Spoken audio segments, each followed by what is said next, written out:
What? What? What? What's happened? Who are they burying? Vanya! Screamed the voice in the crowd. Some officers who were murdered at Popliuka, growled a voice urgently, panting with the desire to be first to tell the news. They advanced to Popliuka, camped out there, and in the night they were surrounded by peasants and men from Petliura's army who murdered every last one of them.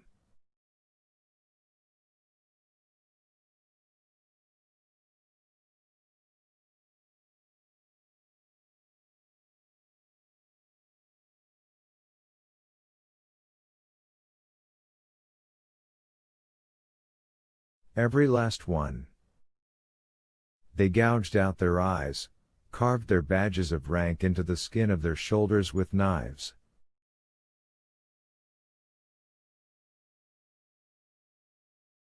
Completely disfigured them.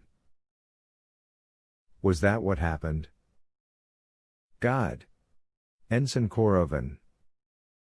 Ensign hurt. More yellow coffins bobbed past. Just think, what have we come to? Internecine war. What do you mean? Apparently they had all fallen asleep when. Serve 'em right, cried a sudden, black little voice in the crowd behind Alexei Turbin, and he saw red.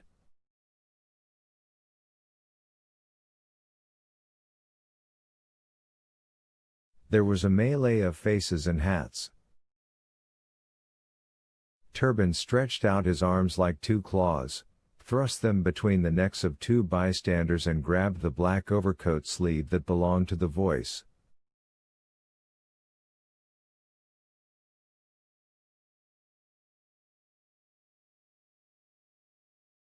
The man turned round and fell down in a state of terror.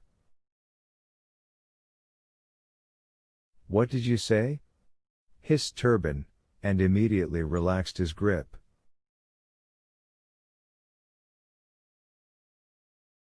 Sorry, sir, replied the voice, shaking with fright. I didn't say anything.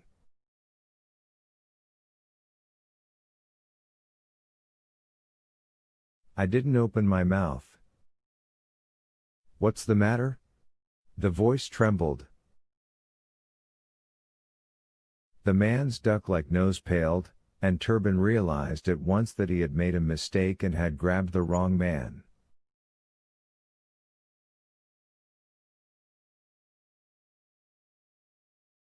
A face of utter loyalty peered out from behind the duckbill nose. It was struck dumb, and its little round eyes flicked from side to side with fright. Turbin let go the sleeve, and in cold fury he began looking around amongst the hats, backs of heads and collars that seethed about him.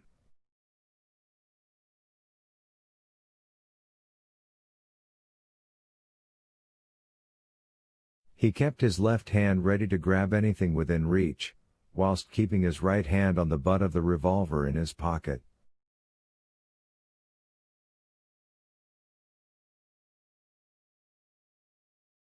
The dismal chanting of the priests floated past. Beside him sobbed a peasant woman in a headscarf.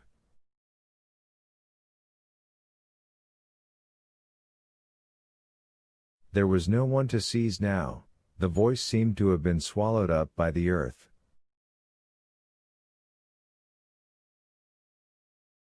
The last coffin marked. Ensign Morskoy moved past, followed by some people on a sledge. Voice of Liberty! Came a piercing contralto shriek right beside Alexei Turbin's ear.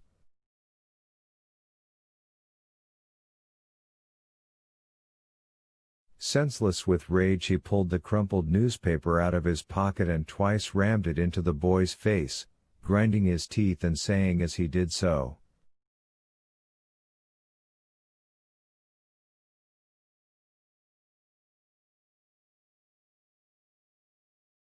There's your damned voice of liberty. You can damn well have it back. Little swine. With this his attack of fury subsided. The boy dropped his newspapers, slipped and fell down in a snowdrift. For a moment he pretended to burst into tears, and his eyes filled with a look of the most savage hatred that was no pretense.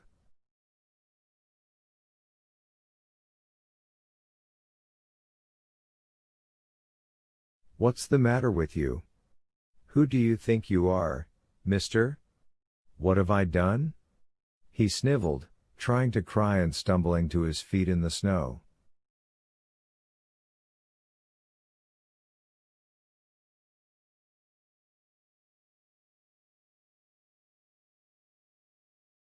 A face stared at Turban in astonishment, but was too afraid to say anything.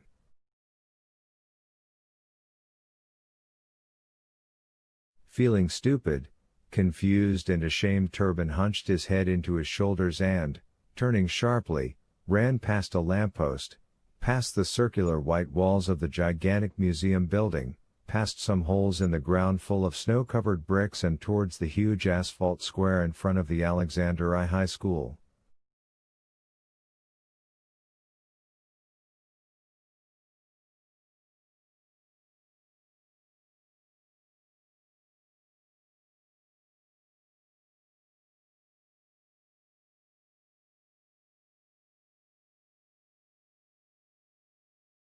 Voice of liberty.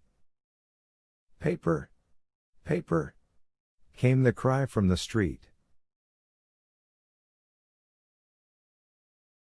The huge 4-story building of Alexei Turban's old school, with its 180 windows, was built around 3 sides of an asphalted square.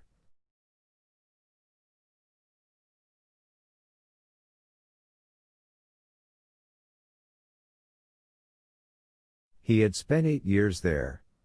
For 8 years, in springtime during breaks between classes he had run around that playground, and in the winter semester when the air in the classrooms was stuffy and dust-laden and the playground was covered by the inevitable cold, solid layer of snow, he had gazed at it out of the window.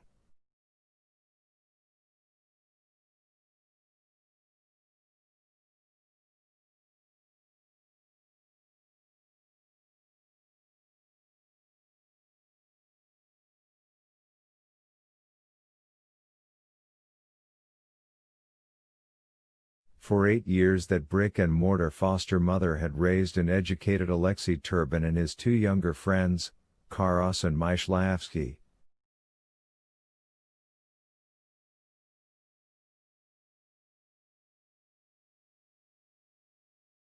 And precisely 8 years ago Turban had said goodbye to the school playground for the last time.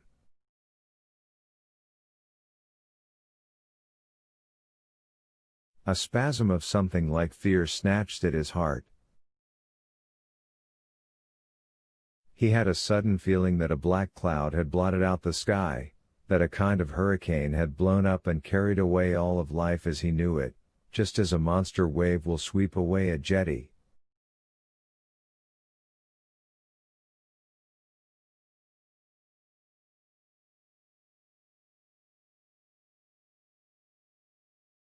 Ah, these 8 years of school.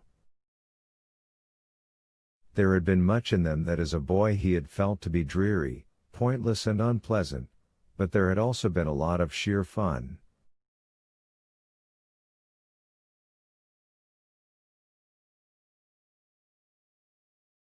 One monotonous classroom day had plotted after another, ut plus the subjunctive, quis Julius Caesar, a 0 for astronomy and an undying hatred of astronomy ever since, but then spring would come, eager spring, and somehow the noise in the school grew louder and more excited.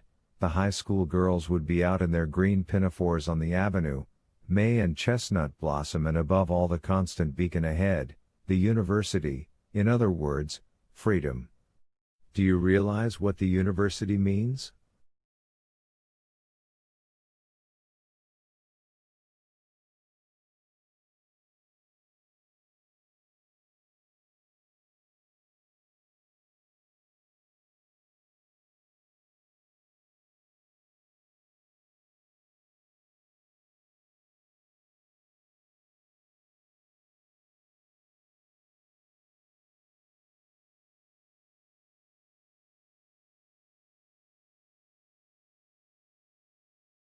boat trips on the Dnieper, freedom, money, fame, power.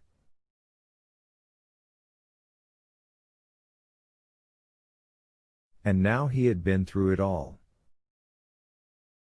The teachers with their permanently enigmatic expressions, those terrible swimming baths and the math problems, which he still dreamed about, always draining themselves at so many gallons per minute but which never emptied, complicated arguments about the differences in character between Lenski and Onegin, about the disgraceful behavior of Socrates, the date of the foundation of the Jesuit order, the dates of Pompey's campaigns and every other campaign for the past 2,000 years.